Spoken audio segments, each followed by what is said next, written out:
অধ্যাপক ইউনূসকে জাতীয় সংস্কারক ঘোষণার ইচ্ছে অন্তর্বর্তী সরকারের নেই। আদেশের অনুলিপি পেলে ব্যবস্থা নেবে অ্যাটর্নি জেনারেলের কার্যালয়। জাতীয় ঐক্যমত্য প্রতিষ্ঠায় ব্যর্থতার দায় দলগুলোর ওপরও বর্তায় বললেন আলী রিয়াজ। সংবিধানে গণভোট যুক্ত করার পক্ষে জামায়াত। খাদ্য বান্ধব কর্মসূচিতে 15 টাকায় চাল পাবে 55 লাখ পরিবার, জানালেন খাদ্য উপদেষ্টা। আওয়ামী লীগের সব বিদ্যুৎ চুক্তি পর্যালোচনার ঘোষণা অর্থ উপদেষ্টা। এবং নতুন ষড়যন্ত্রকারীরা আওয়ামী লীগকে পুনর্বাসন চেষ্টা করছে বলছে বিএনপি। আইন শৃঙ্খলার অবনতি ঘটিয়ে নির্বাচন বানচাল চেষ্টার অভিযোগ।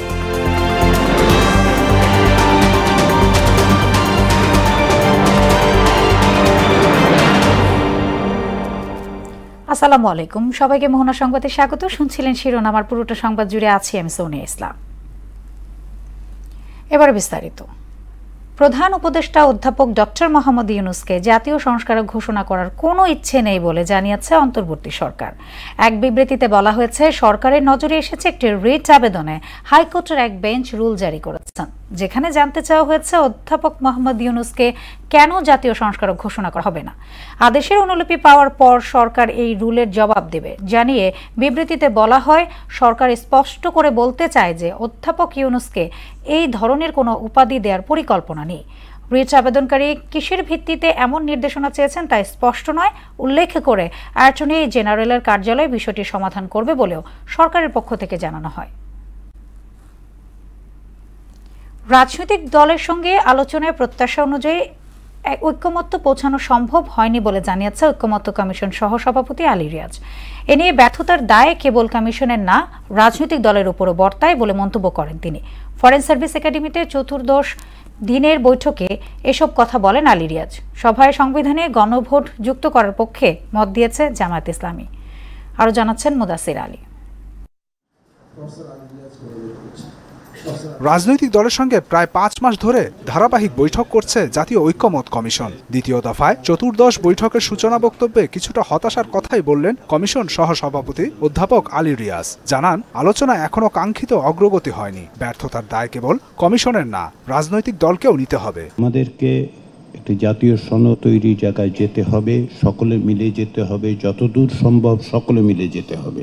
আমরা কোথাও কোথাও ব্যর্থ হই, সে ব্যর্থতা আমাদের সকলের, কমিশনের একার নয়। কমিশনের ব্যর্থতা যদি হয় তাহলে এটা সকলের মিলের ব্যর্থতা হবে, সেই জায়গায় আমাদেরকে বিবেচনা করতে হবে। যদিও চলতি মাসের মধ্যেই জাতীয় সনদের বিষয়ে আসার কথা জানান আলী রিয়াজ। সেক্ষেত্রে রাজনৈতিক দলের সহযোগিতাও চান তিনি। খুব দ্রুত জুলাই মাসের মধ্যেই একটা জাতীয় সনদ প্রণয়ন করতে পারি। মৌলিক বিষয়গুলোকে যেন এই জাতীয় সনদে সকলের বা অধিকাংশের বা যতদূর সম্ভব সকলের মতামতের মধ্যে দিয়ে আমরা এক জায়গায় আসতে পারি। বৈঠকের মধ্যাহ্ন বিরতিতে গণমাধ্যমের সঙ্গে কথা বলেন জামায়াতের নায়েবে আমির সৈয়দ আব্দুল্লাহ মোহাম্মদ তাহের। বলেন, মৌলিক সংস্কারে সংবিধানে গণভোট যুক্ত করার পক্ষে তারা। প্রস্তাব হচ্ছে ফ্রম দি কমিশন যে লোয়ার হাউসে মিনিমাম 2/3 মাধ্যমে পাস হবে, প্লাস জরুরি কতিপয় মৌলিক বিষয়ে আবার গণভোট করতাম। এই পোর্শনের সাথে আমরা পরিপূর্ণভাবে একমত। কয়েকটি দল ছাড়া বেশিরভাগই দ্বিকক্ষ বিশিষ্ট পার্লামেন্টের বিষয়ে একমত বলেও জানান মোহাম্মদ তাহের। কিছু সংখ্যক দল ছাড়া সকলেই আমরা একমত হয়েছি যে দ্বিকক্ষ পার্লামেন্ট আমরা চাই। মুদাসির আলী, মোহনা সংবাদ, ঢাকা। 21 আগস্ট গ্রেনেড হামলা মামলায় তারেক রহমান ও লুৎফুজ্জামান বাবরের খালাসের বিরুদ্ধে আপিলি শুনানি বৃহস্পতিবার নির্ধারণ করেছে আপিল বিভাগ। মঙ্গলবার প্রধান বিচারপতি ডক্টর সৈয়দ রেফাত আহমেদের নেতৃত্বাধীন 4 সদস্যের আপিল বিভাগ এই দিন ধার্য করেন। মামলাটি শুনানির জন্য আবেদন করেন জ্যেষ্ঠ আইনজীবী জয়নাল আবেদিন। পরে আপিল বিভাগ 17 জুলাই শুনানির দিন ঠিক করে দেন। আমরা আগামীকালকে চেয়েছিলাম, কোর্ট আমাদের উভয় পক্ষকে শুনেছে, শুনে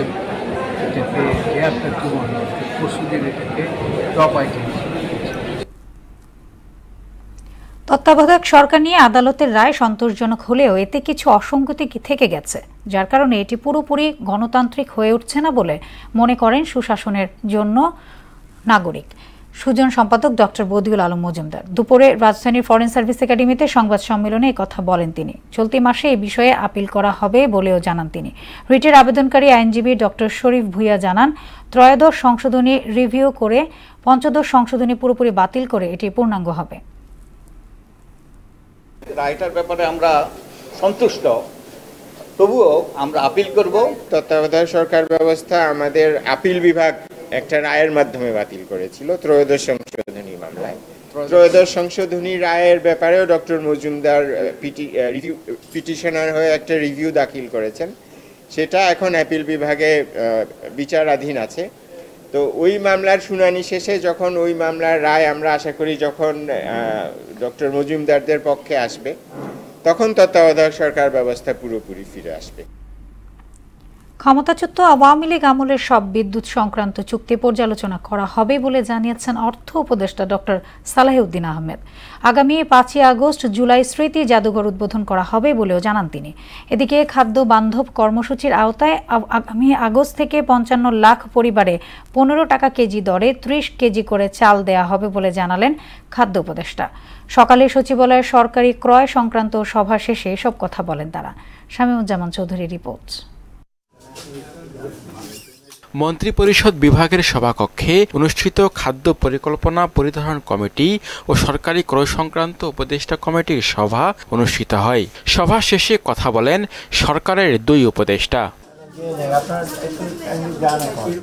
দেশে বর্তমানে খাদ্য মজুদ সন্তোষজনক জানিয়ে খাদ্য উপদেষ্টা বলেন, আগস্ট থেকে 6 মাস মেয়াদে খাদ্যবান্ধব কর্মসূচির আওতায় 55 লাখ পরিবারকে 15 টাকা কেজি দরে 30 কেজি করে চাল দেওয়া হবে। আমনে বন্যার কোনো ঝুঁকি রাখি নাই, যাতে কোনো আমনে বন্যা হতে পারে এটা ধরে নিয়ে আগাম প্রস্তুতি হিসেবে আমরা 4 লাখ মেট্রিক টন চাল আর অর্থ উপদেষ্টা সালেউদ্দিন আহমেদ জানান, জুলাই স্মৃতি জাদুঘর নির্মাণের জন্য ইতিমধ্যে অর্থ বরাদ্দ করা হয়েছে। 5 আগস্ট মাননীয় প্রধান উপদেষ্টা উদ্বোধন করবেন ওই জুলাই স্মৃতিঘরের কিছু কনস্ট্রাকশন, স্মৃতি জাদুঘরের ব্যাপারে আমরা অ্যাপ্রুভ করেছি কিছু কাজ, সেটা 5 আগস্টের মধ্যে সম্পূর্ণ কাজ তো অলরেডি শুরু হয়ে গেছে আপনারা জানেন। সাংবাদিকদের প্রশ্নের জবাবে অর্থ উপদেষ্টা বলেন, আগের সরকারের সময়কার সব বিদ্যুৎ চুক্তি পর্যালোচনা করা হবে। পাওয়ার প্ল্যান্ট আপনারা জানেন তো কারা কারা কাদের সাথে আমাদের চুক্তি আছে দেশে বিদেশে, ওগুলো সবগুলি রিভিউ করা হবে। আর এটা লিগাল ইস্যু তো এটা চুক্তিগুলো, সেই জন্য আমরা আইনি সে লাগবে যেটা হাইকোর্ট থেকে আদেশ দেওয়া হয়েছে, এটা আইন এটার পর্যালোচনা করবে। শামীমুজ্জামান চৌধুরী, মোহনা সংবাদ, ঢাকা। যুক্তরাষ্ট্র, ওমান, জর্ডান সহ 5টি দেশে প্রবাসীদের ভোটার রেজিস্ট্রেশন শুরুর অনুমোদন পররাষ্ট্র মন্ত্রণালয় দিয়েছে বলে জানিয়েছেন জাতীয় পরিচয়পত্র অনুবিভাগ। দুপুরে ব্রিফিংয়ে NID DG ASM Humayun Kabir বলেন, জাপান ও মালদ্বীপেও এ কার্যকর এ মাসের মধ্যে শুরু হবে। 48,080টি আবেদনের বিপরীতে প্রায় 30,000 প্রবাসী ভোটারের বায়োমেট্রিক সম্পন্ন হয়েছে বলেও জানান হুমায়ুন কবির।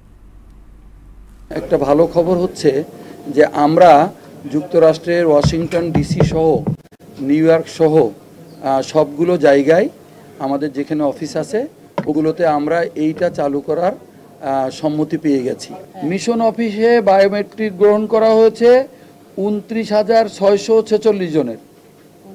আমি অনেকগুলো তথ্য আছে তো, আর আমি লাস্ট যেটা বলতে চাচ্ছি সেটা হচ্ছে যে এ পর্যন্ত ভোটার কমপ্লিট হয়েছে 17,367 জনের। বিএনপিকে জনগণ লাল কার্ড দেখিয়েছে। জামায়াতের এমন বক্তব্যের নিন্দা জানিয়ে দলটির স্থায়ী কমিটির সদস্য ডক্টর AZM জাহিদ হোসেন বলেছেন, আইন শৃঙ্খলা পরিস্থিতির অবনতি ঘটিয়ে একটি মহল নির্বাচন পেছানোর ষড়যন্ত্র করছে। এদিকে নতুন ষড়যন্ত্রকারীরা আওয়ামী লীগ পুনর্বাসনের চেষ্টা করছে বলে অভিযোগ করেছেন দলের চেয়ারপারসনের উপদেষ্টা জয়নুল আবেদিন ফারুক। রাজধানীতে আজ আলাদা অনুষ্ঠানে এইসব কথা বলেন তারা। রেজা খানের সহায়তায় তানজিদ ভুঁইয়া রিপোর্ট।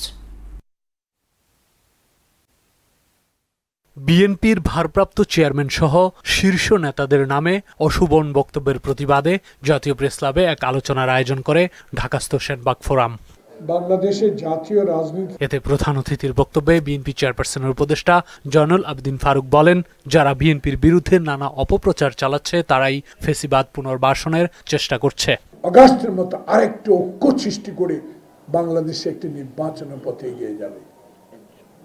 আজকে ঐক্যকে পাঠন ধরাচ্ছে একটি গোষ্ঠী। আপনারা একটা নেতাকে নিয়ে এসব অশোভন উক্তি বাংলাদেশের রাজনীতিকে ঘোলাটে করে তুলছে।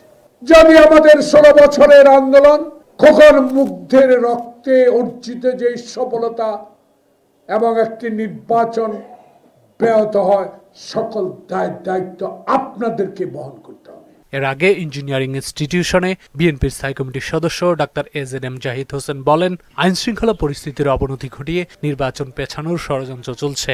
আইন শৃঙ্খলার অবনতি ঘটানো যায় তাহলে নিশ্চয়ই কোনো না কোনো কর্নারের লাভ হওয়ার সম্ভাবনা আছে। তবে আমরা খুবই আশাবাদী, ইনশাআল্লাহ প্রধান উপদেষ্টা সহ অন্তর্বর্তীকালীন সরকার, নির্বাচন কমিশন যেভাবে এগিয়ে যাচ্ছে, আমরা আশা রাখতে চাই ইনশাআল্লাহ ফেব্রুয়ারির মধ্যভাগের মধ্যে নির্বাচনের যে কমিটমেন্ট ওনারা করেছেন সেটি ওনারা ফুলফিল করবেন। এদিকে হাইকোর্টে বাংলাদেশ জাতীয়তাবাদী আইনজীবী সমিতির সদস্য সংগ্রহের উদ্বোধনী অনুষ্ঠানে নির্বাচন ভণ্ডুলের ষড়যন্ত্র চলছে বলে অভিযোগ করেন বিএনপি নেতারা। একজনও যেন অনুপ্রবেশকারী না ঢুকতে পারে, স্ক্রিনিং করবেন, কারণ অনুপ্রবেশকারী যারা আছে আমাদের চারপাশে, কারণে বদনাম হয়, তারেক বদনাম হয়, বেগম খালেদার বদনাম হয়, আইনসভা বদনাম হয়, এর উপরে কাজ আমরা করব না। জাতীয়তাবাদী আইনজীবী ফোরামের ভূমিকাকে স্বীকার করে এই জুলাই ঘোষণাপত্র প্রকাশ করবে। কোনো অনুপ্রবেশকারী যাতে জাতীয়তাবাদী আইনজীবী ফোরামের সদস্য হতে না পারে সে ব্যাপারে সবাইকে সতর্ক থাকার আহ্বান জানান তারা। দুশ্চিন্তার কোনোই কারণ নেই। তানজিদ ভুইয়া, মোহনা সংবাদ, ঢাকা। গণ অভ্যুত্থানের মাধ্যমে নতুন বাংলাদেশ বিনির্মাণে এনসিপি কাজ করে যাচ্ছে বলে জানান জাতীয় নাগরিক পার্টির আহ্বায়ক নাহিদ ইসলাম। বিকেলে ভোলার প্রেস ক্লাব চত্বরে পথসভায় কথা বলেন তিনি। ভোলা একটি সম্ভাবনাময় এবং সমৃদ্ধশীল জেলা হবে উল্লেখ করে জুলাই অভ্যুত্থানে দেশ জনতার কাতারে থাকায় জেলাবাসীকে ধন্যবাদও জানান তিনি। এ সময় স্বৈরাচার পতন আন্দোলনে নারীদের সক্রিয় ভূমিকার জন্য কৃতজ্ঞতা প্রকাশ করেন এনসিপি আহ্বায়ক।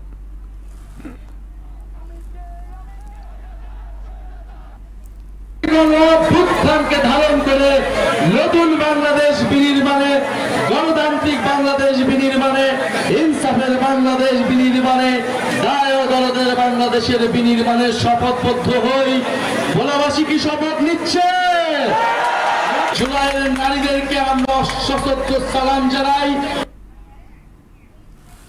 আগামী 24 ঘন্টা দেশজুড়ে বৃষ্টিপাত অব্যাহত থাকার আভাস দিয়েছে আবহাওয়া অফিস। এছাড়া দেশের 13টি অঞ্চলের ওপর দিয়ে ঝোড়ো হাওয়া বয়ে যেতে পারে। বিরূপ আবহাওয়ার কারণে অভ্যন্তরীণ নদী বন্দরে 3 নম্বর সতর্কতা সংকেত জারি করা হচ্ছে। দক্ষিণ পশ্চিম মৌসুমী বায়ু সক্রিয় থাকার কারণে কোথাও কোথাও ভারী থেকে অতি ভারী বৃষ্টি হতে পারে বলেও জানিয়েছেন আবহাওয়াবিদ ওমর ফারুক। গতকালকের সেই নিম্নচাপটা আজকের ভারতের পশ্চিমবঙ্গের উপর অবস্থান করছে। এই লঘুচাপের বা নিম্নচাপের কারণে গতকাল কি ভারী বর্ষণের সতর্কবাণী দেওয়া হয়েছিল, যেটা গতকালকে সকাল 9টা থেকে আজকে সকাল 9টা পর্যন্ত। এবং এই লঘুচাপ, এই ভারী বর্ষণের সতর্কবাণীর প্রভাবে কোথাও কোথাও ভারী বর্ষণ আমরা পেয়েছি। এবার জুলাই গণ অভ্যুত্থান নিয়ে আমাদের বিশেষ আয়োজন রক্তাক্ত জুলাই।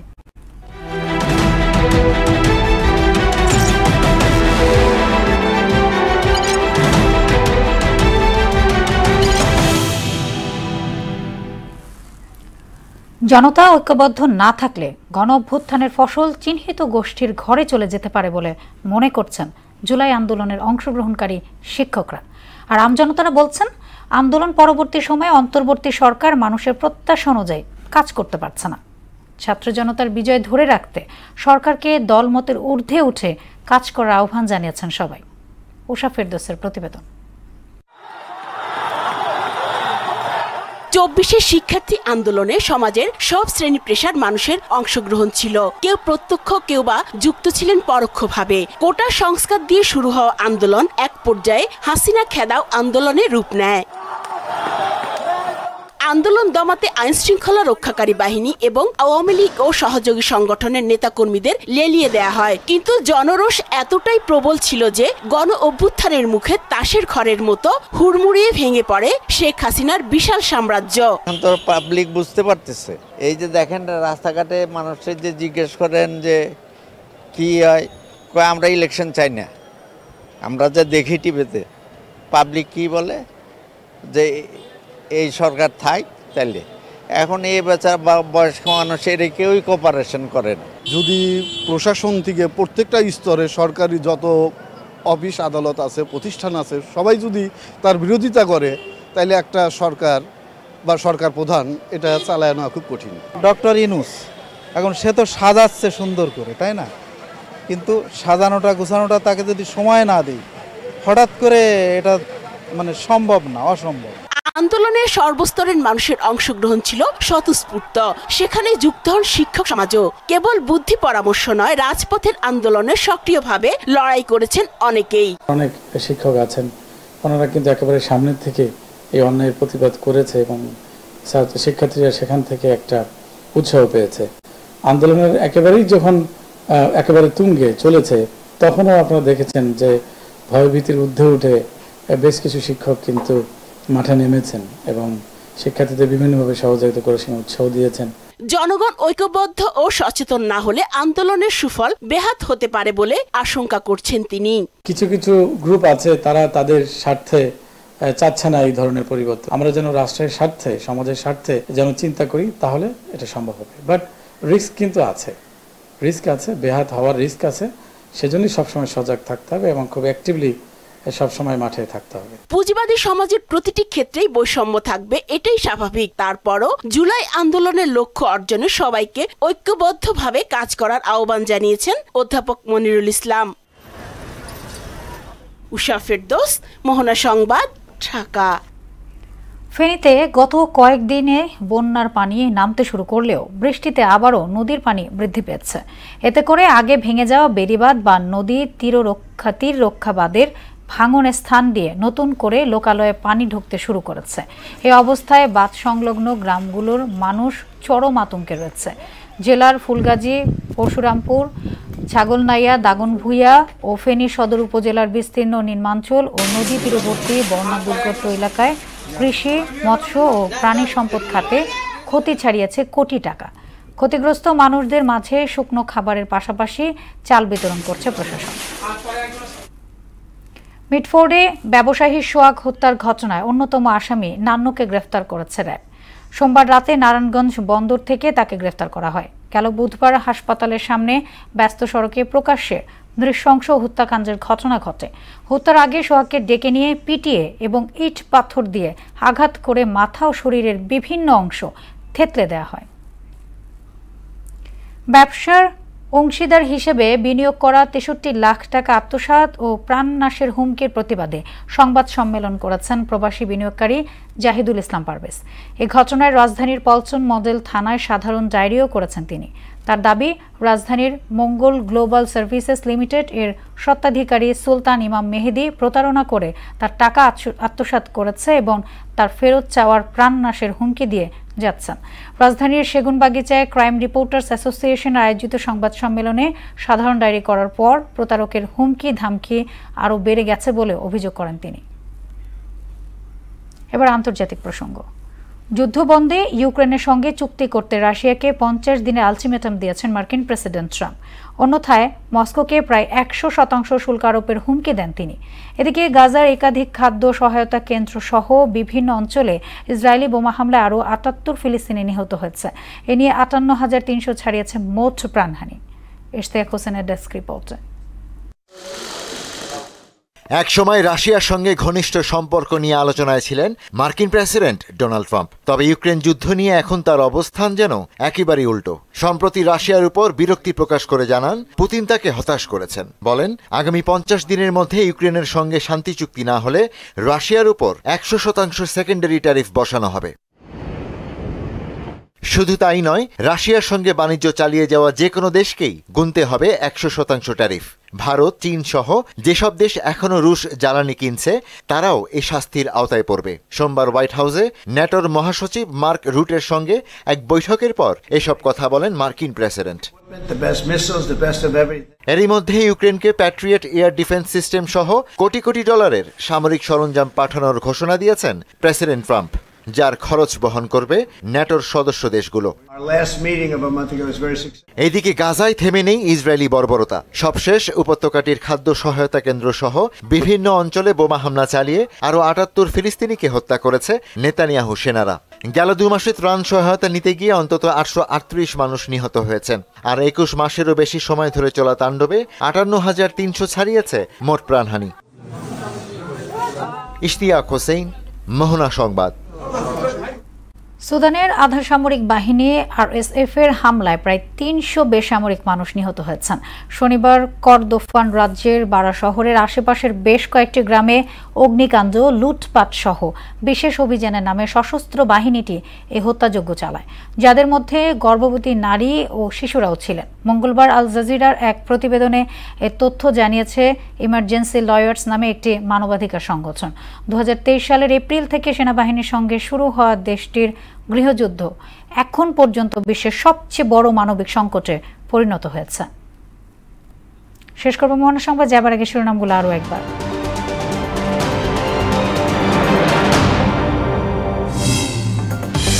অধ্যাপক ইউনূসকে জাতীয় সংস্কারক ঘোষণার ইচ্ছে অন্তর্বর্তী সরকারে নেই। আদেশের অনুলিপি পেলে ব্যবস্থা নেবে অ্যাটর্নি জেনারেল কার্যালয়। জাতীয় ঐকমত্য প্রতিষ্ঠায় ব্যর্থতার দায় দলগুলোর উপরেও বর্তায় বললেন আলী রিয়াজ। সংবিধানে গণভোট যুক্ত করার পক্ষে জামায়াত।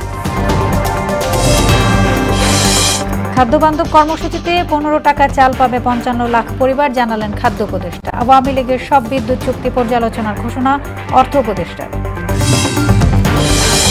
এবং নতুন ষড়যন্ত্রকারীরা আওয়ামী লীগকে পুনর্বাসনের চেষ্টা করছে বলছে বিএনপি। আইন শৃঙ্খলার অবনতি ঘটিয়ে নির্বাচন বানচাল চেষ্টার অভিযোগ।